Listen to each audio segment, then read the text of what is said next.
Hi everyone, today in front of me I have Google Pixel 6a smartphone, and in this video we're going to demonstrate how you can activate the mobile data saver on this device. The first step that you need to take is to launch the General Settings app.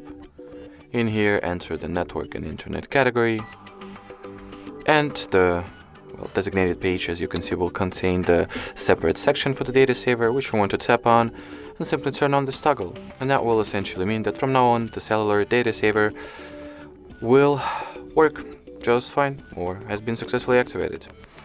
Alrighty, so that will be it for this video. Thank you so much for watching, and bye bye.